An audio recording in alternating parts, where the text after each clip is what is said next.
John Wick loses his wife, Helen, to a terminal illness.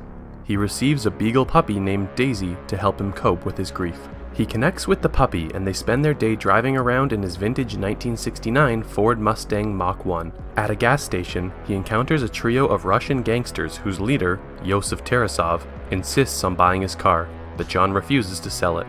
The mobsters follow John to his home that night, knock him unconscious, steal his car, and kill Daisy. Yosef takes the Mustang to a chop shop run by Aurelio to have the vehicle identification number changed. Aurelio recognizes the car, and upon learning that Yosef stole it from John, punches him before throwing him out of his shop. John visits Aurelio, who tells him Yosef is the son of Vigo Tarasov, the head of the Russian crime syndicate in New York City. Vigo, informed by Aurelio of Yosef's actions to John, beats and berates Yosef and explains to him who John Wick is. John was formerly an assassin, nicknamed Baba Yaga, translated in the film as Russian for boogeyman, due to his lethal works.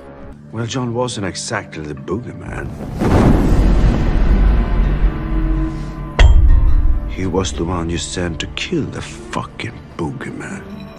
Sadly, when John wanted to retire and marry Helen, Vigo gave him an impossible task, implied to involve multiple assassinations in a short period of time. John succeeded, and his efforts were key in establishing the Tarasov syndicate. Vigo tries to talk John out of seeking retribution, but John silently refuses. Vigo then sends a 12-man hit squad to John's house, but John kills them all and has the bodies professionally removed. An unsurprised Vigo places a $2 million bounty on John's head and personally offers the contract to John's mentor, Marcus. John seeks refuge at the Continental Hotel, which caters exclusively to the criminal underworld and permits no business on its premises. Vigo doubles the bounty for those willing to break the rules to kill John at the Continental. John learns from Winston, the Continental's owner, that Vigo has Yosef protected at his nightclub, the Red Circle. John enters the Red Circle and kills his way to Yosef, but Vigo's henchman gets in John's way, allowing Yosef to escape. John retreats to the Continental to patch up his injuries. Miss Perkins, an assassin and former acquaintance, sneaks into John's room to kill him, but Marcus alerts John, allowing him to subdue Perkins.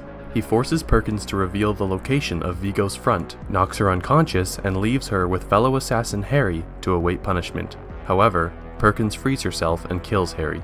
John travels to the Little Russia church, which serves as Vigo's front, and destroys Vigo's cache of money and blackmail material. When Vigo and his team arrive, John ambushes them, but he is subdued and captured. Vigo taunts John for thinking he could leave his old life behind. Before John can be killed, Marcus intervenes again, allowing John to free himself and accost Vigo, who reveals Yosef's location. John then travels to Yosef's safe house and kills him and his bodyguards. Perkins learns that John and Marcus have been in contact and tells Vigo, who has Marcus beaten for information before executing him in his home. Vigo calls John to report this, planning to have Perkins ambush him. Perkins is called to a meeting with Winston, who has her executed for breaking the Continental's rules when she killed Harry on hotel premises. Winston calls John to inform him that Vigo is planning to escape by helicopter. John races to the harbor helipad where he kills Vigo's remaining henchmen before engaging Vigo in a brutal brawl on the dock. Vigo pulls a knife, but John allows himself to be stabbed, surprising Vigo. John then disarms and fatally wounds Vigo. Wounded himself, John stops at a waterfront animal clinic to treat his wound and takes with him a pit bull puppy, which was scheduled to be euthanized. John and the dog walk home along the boardwalk where he had his last day. 4 days after the events of the first film, former assassin John Wick retrieves his stolen 1969 Ford Mustang Mach 1 from a chop shop owned by Abram Tarasov, brother of Vigo and uncle of Yosef. John dispatches Tarasov's men in a violent rampage that heavily damages the Mustang, but spares Tarasov's life under the promise of peace and returns home, cementing his weapons into the ground once again. After car shop owner Aurelio takes John's Mustang for repairs, John is visited by Italian crime lord Santino D'Antonio. It is revealed that to complete his impossible task, which allowed him to retire and marry Helen, John asked Santino for help. As a form of contract, Santino swore John to a marker, an unbreakable promise symbolized by a blood oath medallion. Santino presents the medallion to demand services from John, who declines, claiming that he is retired. In retaliation, Santino destroys John's home with a grenade launcher. John travels to the Continental Hotel in New York City. Winston, the owner of the hotel, reminds John that if he rejects the marker, he will be violating one of the 2 unbreakable rules of the underworld: no blood on Continental grounds, and every marker must be honored. John reluctantly accepts his commitment and meets with Santino, who tasks him with assassinating his sister Gianna so he can claim her seat on the High Table, a council of high-level crime lords. Santino sends Eris, his mute personal bodyguard, to surveil John. In Rome, Italy, John infiltrates Gianna's coronation party and confronts her in her dressing room. Faced with certain death, Gianna chooses to take her own life by slitting her wrists. As Gianna dies, John shoots her in the head to save her soul from damnation, and, consequently, to fulfill his oath to the marker. Cassian, Gianna's bodyguard, recognizes John and, after realizing that John was sent to kill Gianna, attacks him. John escapes to the catacombs, where he is ambushed by Santino's henchmen, who intend to tie up loose ends by killing him. After killing most of the henchmen, John is pursued by Cassian. Their battle is halted when they crash into the reception area of the Rome Continental, which, like the New York Continental, prohibits any business on its grounds. As the two share a tense drink, Cassian vows revenge for Gianna's death. After John returns to New York City, Santino opens a $7 million contract for John's death under the guise of avenging his sister, leading numerous assassins to unsuccessfully attack John. Eventually, Cassian confronts John once again in the subway. John wins the fight and badly wounds Cassian, but leaves him alive out of professional respect. Injured and desperate, John seeks help from an underground crime lord titled the Bowery King, whose subordinates treat John's injuries and guide him to Santino's location.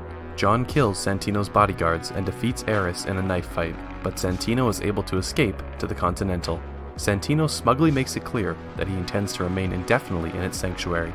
Despite Winston's warnings, John shoots and kills Santino in the Continental Lounge. The next day, Winston sends for John and explains that, per the High Table, the contract on John has been doubled and offered globally.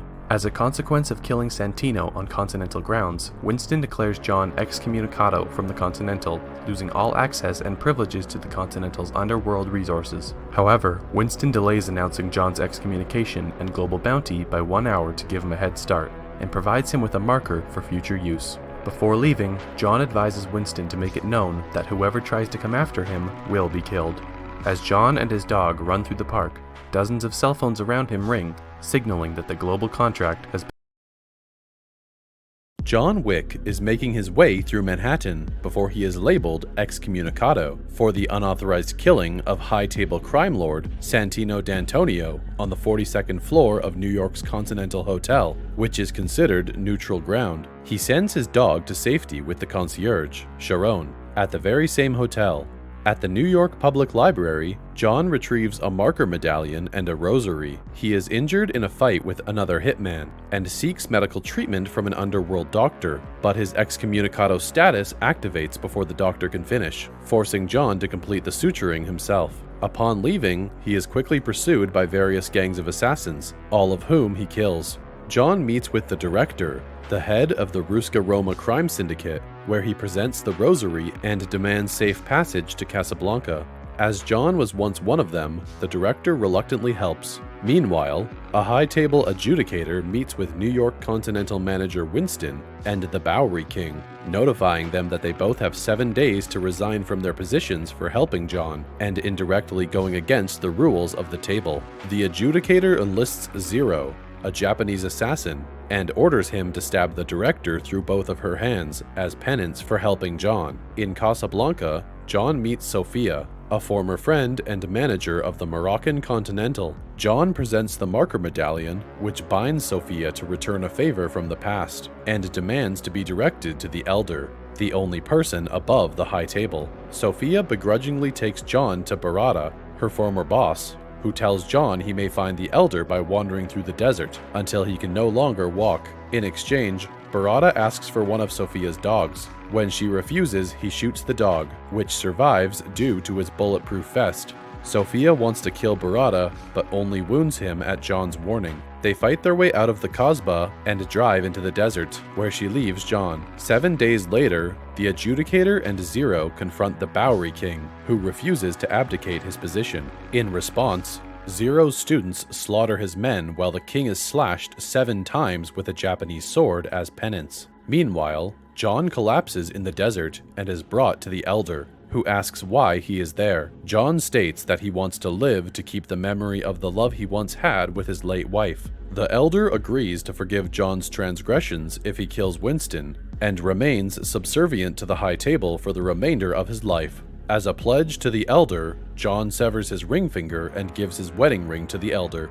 John returns to New York and is attacked by Zero and his students before reaching the protection of the Continental. There, in the safety of the hotel, Zero admits to being a fan of John. The adjudicator arrives, but Winston refuses to abdicate, and John refuses to kill him, leading the adjudicator to revoke the Continental's neutral status and send both Zero and an army of heavily armed High Table enforcers to kill John and Winston. Winston provides John with weapons and the assistance of Sharon and his staff. After killing all the enforcers, John is ambushed by Zero and his students, and John proceeds to kill all but 2 of Zero's students. Zero battles John, but is eventually defeated and left to die. On the roof of the Continental, the adjudicator agrees to a parley with Winston, who pledges himself to the High Table. John arrives. Winston shoots him without killing him, and John falls off the roof to the streets below. Winston reassumes his managerial position. The severely injured John is secretly collected and delivered to the heavily wounded Bowery King in an underground bunker.